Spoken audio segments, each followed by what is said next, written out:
nieces and nephews or siblings or whatever, and they're fighting, you just draw this little thing and go, what's the problem? And you can show that it's amazing how this works.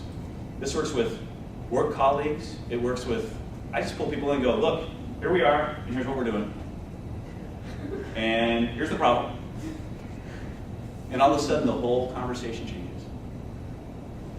And so, I'm throwing a lot of little tricks at you guys you can use. Please use them. I promise they work. But it all goes back to thicken your skin, remain sensitive. Think about when people drive you crazy, what is it about yourself that you don't like to see that you're seeing in them that you don't like? Because I promise you. And I promise you this too. If someone says something mean to you, and you know how we get sensitive about that, someone said, I can't believe that person said that about me. It's not personal at all. It's something within them. And so if you can really, imagine the power if you could really feel that way. If someone says something mean to you and you know it's them, it's not you. You really know that in your heart. So remember that the next time you say something mean about someone else. Because it's about you. It's not about them at all. So I promise in leadership, this is what you're dealing with all the time. Is people upset, or they think this should be the way, and they think you didn't listen to them right, or they think, so these are just practical ways of making sure that the conversation stays focused on really what you're trying to do.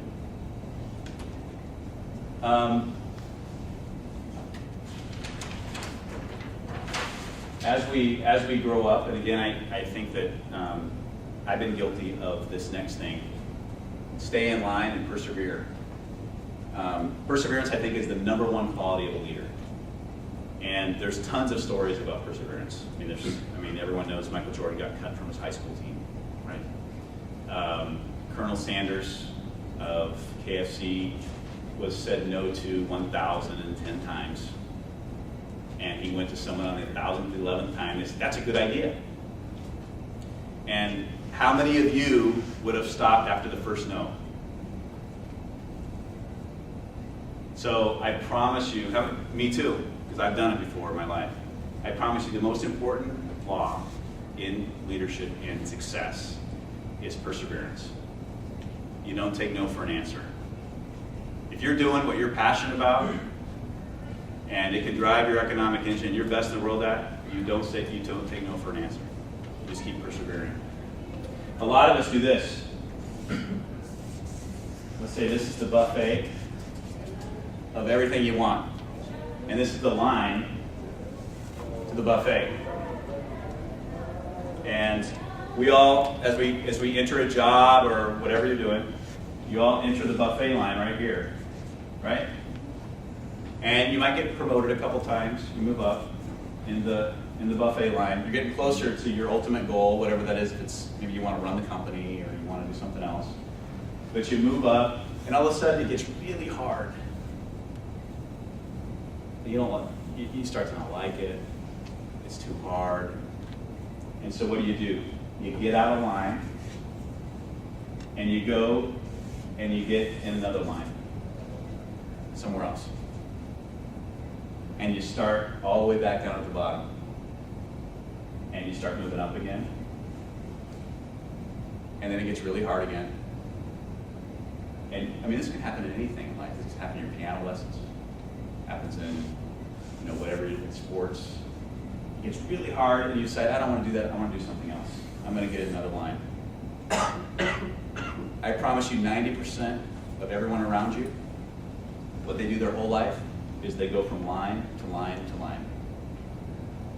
And they never reach the buffet. And they were a lot closer than they think. There's a great story about a guy who had a gold claim in California, and this is during the gold rush. And he had been mining that claim, and it got so hard, and he was sick. He didn't have any money left. His family was sick of him doing it, but he knew there was gold there. He just stopped, and he sold it, and he went back east. The guy that bought it from him 6 inches was one of the biggest gold finds ever in the United States. 6 inches. How many of us stop 6 inches from winning because it's too hard?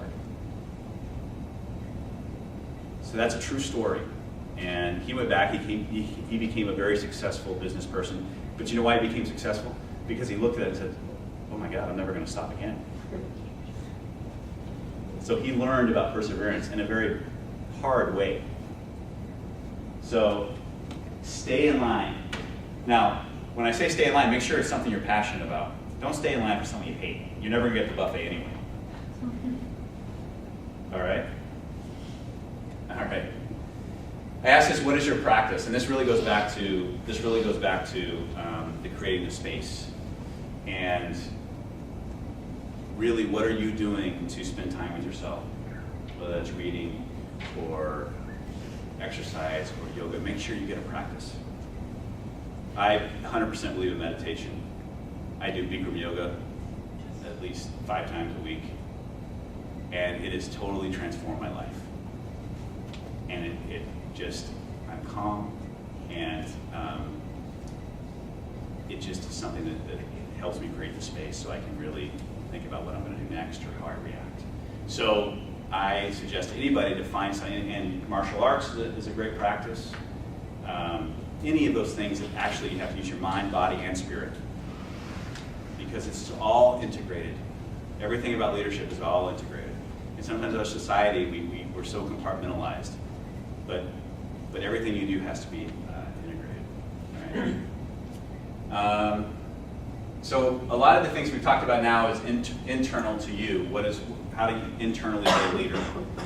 And this is pretty basic stuff, but it's just doing it is the hard part.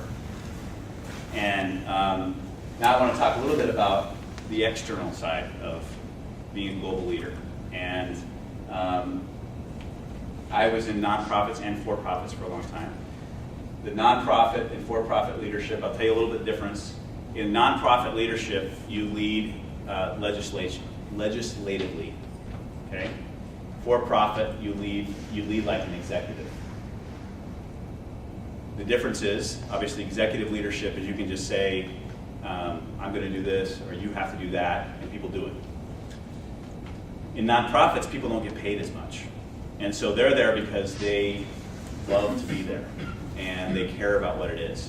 And so you have to lead legislatively, which means you have to get everyone to agree, and before that you can do anything.